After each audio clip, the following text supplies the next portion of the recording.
बेइज्जती करने वाली बहू। सावित्री की बहू सोना, उसकी जुबान कुछ ज्यादा ही लंबी थी। उसे अंदाजा नहीं था कि किसके सामने कब क्या बोलना है।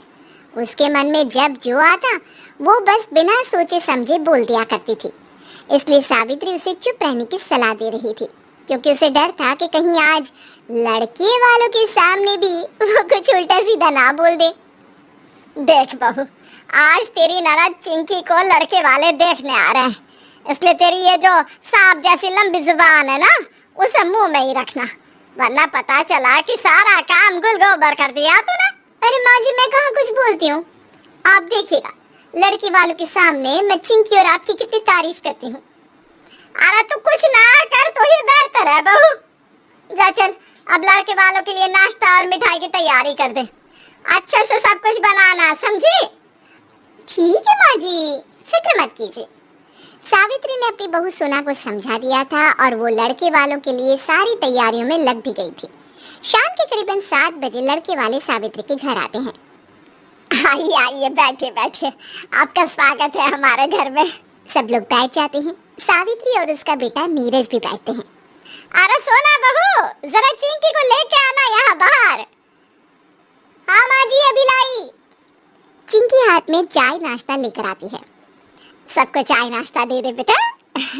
लीजिए लीजिए, घर के कामों में बहुत होशियार है हमारी चिंकी। ये सब नाश्ता मिठाइयाँ भी इसी ने बनाई है। इसकी भाभी ने तो बस उसकी थोड़ी सी मदद कर दी है। हाँ हाँ, मैंने समोसे, हलवा और कचौड़ी तो बना भी ली थी जब ये सुबह 11 बजे उठ के आई ना तब। और अभी शाम की चाय आज पहली बार इसने बनाई है। उसमें भी ना शक्कर नहीं डाली थी तो मैंने डाल दी। आपको कड़वी नहीं लगेगी अब।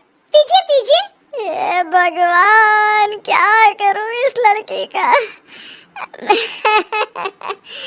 बच्ची की पढ़ाई इतनी करती है ना कि घर के कामों के लिए समय ही नहीं मिलता है। बड़ी होशियार है पढ़ाई में हमारी चिंकी। हाँ, अरे कहाँ माँ जी, पढ़ाई में तो इसका दिल ही नहीं लगता। सारा दिन इंस्टाग्राम पर रील्स देखती रहती है। मुश्किल से नकल करके तो कॉलेज की पढ़ाई पूरी की है इसने। इसे तो ना हमेशा से ही बस शादी ही करनी थी। सुनो, तुम जाओ, किचन में काम है ना। हाँ, ये बात तो सही है। वैसे भी ना घर का काम तो मैं ही करती हूँ। माँ जी और चिंकी तो बस हुक्म ही चलाती है। जाती हूँ मैं।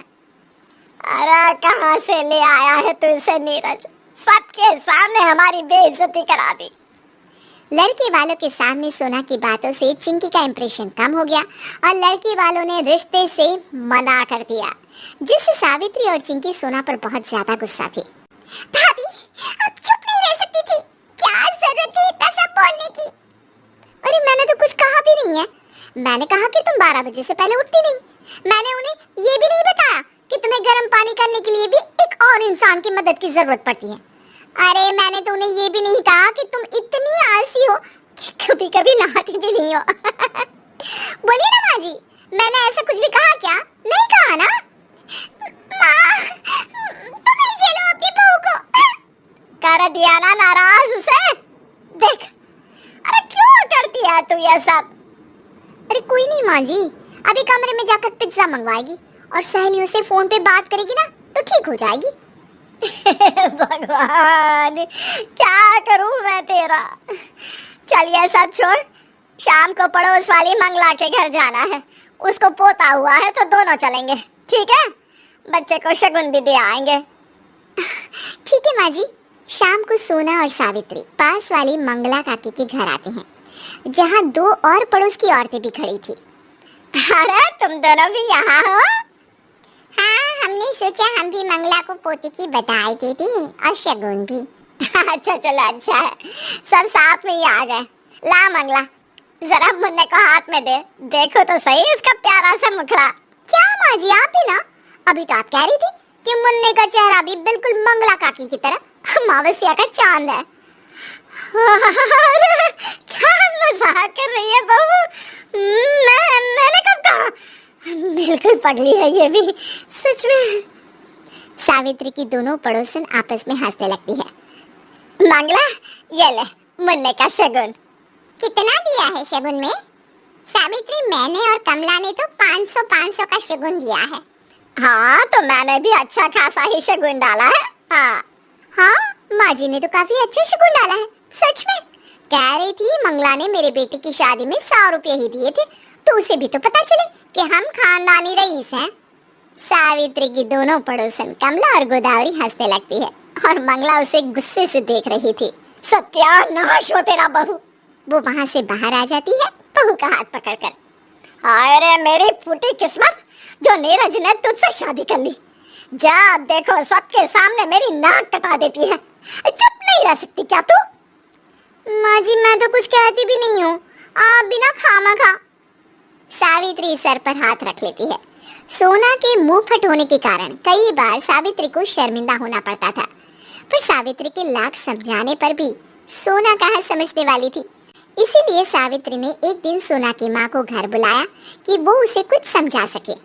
अब आप ही कुछ समझाइए बहन जी से, मैं तो थक गई हूँ इसे समझाते समझाते, पर इस लड़की के दिमाग में तो भूसा भरा है, भूसा। सोना, क्यों परेशान कर रही है अपनी सास को? कितनी अच्छी सास है तेरी, तेरा इतना ख्याल रखती है। हमारी समधन तो देवी है, देवी। और नहीं तो क्या। देखा बहू, कुछ सीख अपनी माँ से, कितने अच्छे विचार हैं उनके मेरे बारे में। और एक तू है कि उनसे ही तो सीखा है। वही तो कहती है कि तेरी सास कुछ करती धरती तो है नहीं, बस बैठ के हुक्म चलाती है। ना खुद कुछ करती है, ना ही बेटी को कुछ सिखाया है। दोनों बस पानी में भैंस की तरह बैठी रहती हैं। ये क्या बोले जा रही है तू? सुनो, मैं आपको भैंस लगती हूँ समधन जी? अरे नहीं नहीं, सॉरी सॉरी, भैंस नहीं, मुझसे गलती हो गई बताने में। माँ तो आपको नागिन कहती है, जो हर वक्त बस डसने को तैयार रहती है। मैंने तो उन्हीं से सीखा है कि कभी अपनी सास को सामने कुछ मत कहो, वरना नागिन कब डस ले किसी को पता नहीं। हाँ। वाह बेटी तो बेटी, माँ तो बेइज्जती करने में उससे भी आगे निकली। नागिन, भैंस। अरे बेवकूफ लड़की, तुझमें सच में दिमाग नहीं, भूसा भरा है भूसा। समधन जी, मैं चलती हूँ, आप ही संभालिए इसे, ये अब आपके घर की मुसीबत है। और कावेरी वहां से भाग जाती है। हे भगवान, मेरे ही गले पड़नी थी ये मुसीबत। अरे मेरी फूटी किस्मत। सावित्री सर पकड़कर रोती है और माँ जी, ये भी आपके मगरमच्छ के आंसू है ना?